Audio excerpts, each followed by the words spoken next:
to bring it to the poker politics analogy, you tweeted recently that Trump was reminding you of a poker player who had gone on tilt. The Kamala campaign was gaining steam. He was getting increasingly wild. I think you might have said this in the aftermath of the NABJ appearance that he had, where he was talking about Kamala not being authentically black, or however he phrased it. And it had this kind of that circumstance. It almost feels like it's got that Trumpian wildness where there's a greased pig on stage and there's a, oh, somebody going to grab the pig. The pig's gone wild. It's got that feeling to it. But my reaction to that tweet was, it always feels like he's playing poker on tilt. He always seems tilted, and he's had this remarkably successful political career. So what do you make of that? Do you think that sometimes he's playing the game well and sometimes he's playing it poorly? Is there something else to explain the overall, strictly speaking, political success? I mean, I think Trump has a good real estate developer's mindset where he can detect property is valued. I mean, he explores territory. The notion that, like, okay, what if I actually run against establishment in 2016 and he defeated, what was it, 16 or 17 other candidates, like legitimately, that was pretty impressive, by saying, yeah, actually people hate the Paul Ryan, Mitt Romney people, and they hate the Bushes, and I can make a war hero like John McCain. I can even denigrate that because it's fun and naughty and we're realigning the electorate a little bit. I mean, you have to think there's some type of weird genius in that. But the operation, the execution, I mean, this is a guy who ran a casino business into the ground, which is not impossible to do. They're very expensive, capital-intensive projects. And the problem with Trump Taj Mahal was that they took out these high-interest loans that were like 14%, which was stupid to begin with, at a time when Atlantic City was kind of becoming past peak. So it was a beautiful casino when it opened. It became kind of like a trashy later on. Beautiful when it opened. That part of it was great, the kind of real estate part of it, but the finance, execution, details has not been his strong suit. If you want to get a sense of how idiosyncratically fascinating Nate's book is, the retelling of Trump's failures in Atlantic City almost double as a love letter to the unique circumstance of Las Vegas. And It's just the sort of thing that you will get from this particular book. Yeah, the Trump thing, it's difficult because when he does something like that, and there's an ugliness to the questioning of Kamala's authenticity, the media reaction will be that this hurts him, and it could very well hurt him, divorced from the ethics of it all. But what's complicated about it in assessing, just strictly speaking, helps versus hurt, is that they'll say that for literally anything he does. And I lose track of when he is doing something that he often does, which is kind of saying an impolite thing that people are sensing, announcing the elephant in the room, when it's so reliably from the indigo blob, as you phrased it, regarded as a bad move.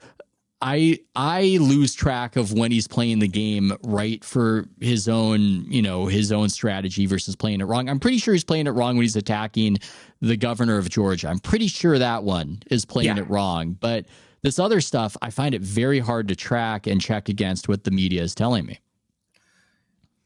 It's very hard to have somebody who's perfectly calibrated, right?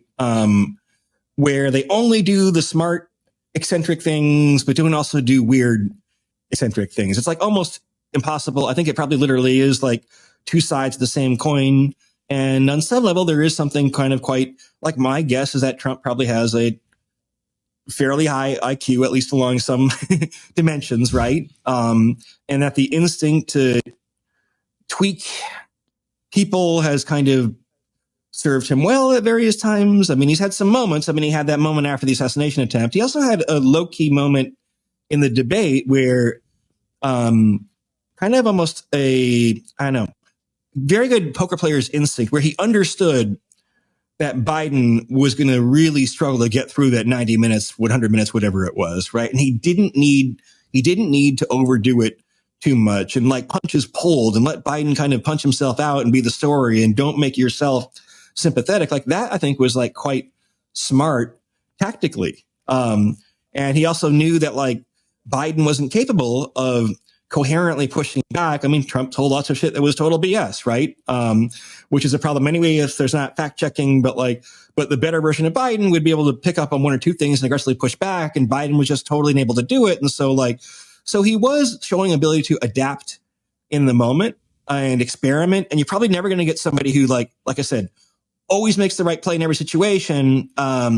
These high variance people are actually legitimately kind of weird and crazy a lot of the time, right? And again, being around these high net worth, successful individuals, I mean, a lot of them are kind of freaks, and it's the freakishness that makes them both successful and makes them complicated and infuriating to some people too. That makes a lot of sense, just as it makes sense that Trump was at his most strategically savvy in pulling off what happened to be one of the greatest political missteps ever, which is agreeing to the debate and beating Biden so sufficiently, or letting Biden beat himself so sufficiently that he was taken out of the race and Trump was no longer assured of victory. I guess one more Trump question. I have learned to stop worrying and love the polls. I have decided to, similar to my thoughts on expediency and EA, I've decided I'm just going to believe the polls because it's easier. In 2022, believed the vibes over the polls. There was an expectation of red wave, and the New Yorker was writing about it, and that made sense to me. And it's funny, the cultural memory of that election is sort of different from what happened because people go, the polls were wrong. But when I look at the polls were actually right. It's that the vibes were wrong. But then we've got this Trump situation where he has outperformed his polling, both in his victory in 2016 and in his narrow defeat in 2020. So what does a guy like you do about a guy like Trump? Do you go third time's a charm, or do you go, I expect him to overshoot the polling because of this or that?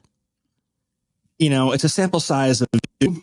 And so I guess I give the kind of stereotypical response, which is I don't think you should overgeneralize from that. But also the reason you shouldn't overgeneralize is because pollsters are extremely aware of the errors that they make, and so therefore make adjustments to their methods. I mean, in 2022, you said the polls were actually pretty good.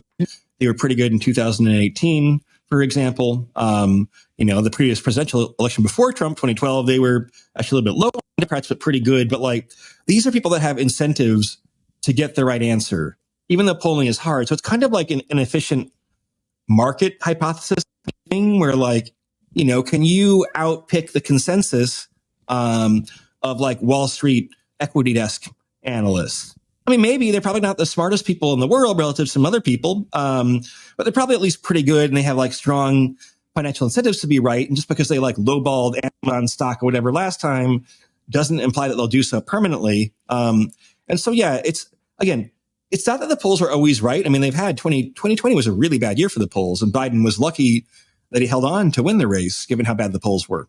And I was lucky, I guess, too, that Biden held on and the 10% didn't come through. But the vibes are not helping people to outpredict the polls. If anything, being a contrarian on the vibes might be better. You know what I mean?